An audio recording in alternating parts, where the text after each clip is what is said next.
Hello అండి అందరికీ welcome back to my channel my dream world and blogs. బాగున్నారు అందరూ? నేనైతే చాలా చాలా చాలా బాగున్నాను. మీరు కూడా బాగుండాలని మనస్ఫూర్తిగా అయితే కోరుకుంటున్నాను. ఇంకా ఈరోజు వీడియోలోకి వస్తే నా స్టైల్లో ఆనియన్ సమోసా అనమాట. ఓకేనా, మీరు ఎలా చేస్తారో కామెంట్ చేయండి.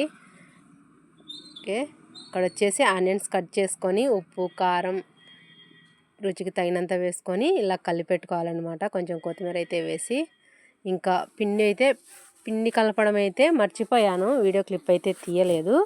ఓకేనా, ఒక కప్పు మైదా పిండి, 1.5 కప్పు గోధుమ పిండి వేసి బాగా నానబెట్టుకున్నాను అనమాట. 1 గంటన్నర సేపు. అవి బాగా ఇట్లా మెత్తగా అయిపోయిన తర్వాత, మరీ గట్టిగా సమోసాకి అయితే మరీ గట్టిగా పిసుక్కోకూడదు, ఇలా కొంచెం స్మూత్గా ఉండేలాగా కలుపుకోవాలి.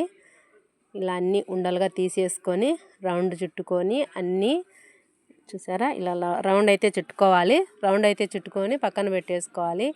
ఇంకా ఆయిల్ వేసుకోకుండా ఒక్కొక్క రేకు అయితే ఒకదాని తర్వాత ఒకటైతే బాగా రుద్దుకోవాలన్నమాట. మరీ పతలాగా కాకుండా మరీ మందంగా కాకోకుండా ఇలా ఒకే షేప్లో వచ్చేలాగా రుద్దుకోవాలి రేకులు అయితే. నేనైతే ఇలా రుద్దుకుంటున్నాను. ఈరోజు మీరేం చేశారు, ఏంటి వంటలు, ఏం స్పెషల్ చేశారు కామెంట్ చేయండి. అలాగే నా వీడియో ఎక్కడి వరకు వస్తుందో కూడా కామెంట్ చేయండి. ఓకేనా, ఇలా అటు ఇటు అయితే రేకులు కాల్చుకోవాలన్నమాట. మీడియం ఫ్లేమ్లో పెట్టుకొని, హైలో కాకుండా. ఎక్కువగా అయితే రేకు మందం అయిపోతుంది. కొంచెం లైట్గా అలా వేడి చేసినట్లా చేసుకొని పక్కకు తీసేసుకోవడమే. చూడండి ఇలా. ఇంకా మనకి ఏ షేప్లో అయితే కావాలనో ఆ షేప్లో మొత్తం ఒకదాని మీద ఒకటి పెట్టేసుకొని సైడ్కున్నదంతా ఒక మెజర్మెంట్ లాగా పెట్టుకొని ఇట్లా తీసేసుకోవాలన్నమాట. ఇలా ఆ తీసిన ఎక్స్ట్రా అదంతా కూడా మళ్ళీ కట్ చేసుకొని వేయించుకోవచ్చు. మనకు బొరుగుల మిక్చర్ లేక కానీ, పిల్లలు సాయంత్రం స్నాక్ లాగా తినడానికి కానీ చాలా బాగుంటాయి. చూసారా రేకులు అయితే ఎలా వచ్చాయో. ఇంకా ఒక కప్పులో ఒక 2 స్పూన్ల వరకు మైదా పిండి, గోధుమ పిండి కాదు మైదా పిండి తీసుకోవాలి. తీసుకొని ఇలాగైతే కలిపి పెట్టుకోవాలన్నమాట. మరీ మందంగా అంటే అలా లూజ్గా, తిక్కుగా కాదు మరీ లూజ్గా కాదు, కొంచెం మీడియంగా. ఓకేనా, ఇలాగైతే చేసుకున్న తర్వాత మొత్తం అన్ని సమోసాలన్నీ చుట్టి పెట్టుకోవాలి ఒకదాని తర్వాత ఒకటి. ఇదైతే లాస్ట్ సమోసా. ఇంకా సమోసాలు చేసేటప్పుడు వీడియో కొంచెం క్లిప్ అయితే తీసుకున్నాను, ఇది ఆ క్లిప్పు. ఇంకా లాస్ట్ సమోసా ఇదైతే. ఇలా సమోసాలన్నీ చుట్టి పెట్టుకొని ఒక పక్కన నూనె అయితే వేడి చేసుకోవాలి. నూనె వేడి చేసుకున్న తర్వాత మనం ఏదైతే పక్కకు తీసి పెట్టుకున్నామో మిగిలిన ఎక్సెస్ అన్నీ అవన్నీ కూడా వేయించుకోవాలి అన్నమాట. ఫస్ట్ వాటిని వేయించుకున్నాను నేనైతే. చూసారా, ఇది లాస్ట్ సమోసా. ఇలా మన సమోసాలు అయితే రెడీ అయిపోయినాయి చూడండి. ఇంకా ఇక్కడ వచ్చి పొలంలో ఆయిల్ అయితే పెట్టుకొని వేయించేసుకోవాలి.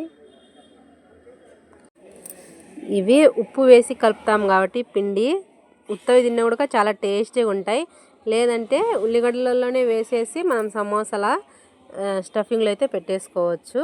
నేనైతే పక్కన పెట్టేశాను, సమోసాలలో అయితే కలిపేయలేదు. పిల్లలు మళ్ళీ తర్వాత తింటామంటే.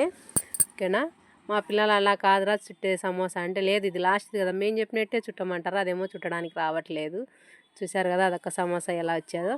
ఇలా గోల్డెన్ కలర్ వచ్చేంత వరకు అయితే వేయించుకోవాలి. అవి చాలా బాగుంటాయి తినడానికి, కరకరలాడుకుంటూ. ఓకేనా, ఇంకా ఇవి అయిపోయిన తర్వాత మనం సమోసాలు అయితే వేయించుకుందాము. మొత్తం సమోసాలు కూడా ఒక్కొక్కటి వేసుకొని ఇవి అయిపోయిన తర్వాత సమోసాలు కూడా వేయించుకోవాలి. ఇలా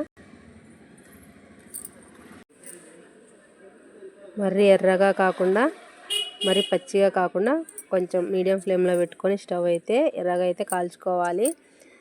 ఆనియన్ స్టఫింగ్ వచ్చేసి గోళంలో వేయించుకోవచ్చు, అలాగైనా బాగుంటాయి. లేదా అట్లాగైనా వేసుకోవచ్చు, స్పైసీ ఇంకా బాగుంటాయి. ఓకేనా అండి, నా వీడియోస్ కనుక నచ్చితే లైక్ చేయండి, షేర్ చేయండి, సబ్స్క్రైబ్ కూడా చేసుకోండి. ఉంటా మరి, బాయ్. ఇది ఈరోజు రెసిపీ.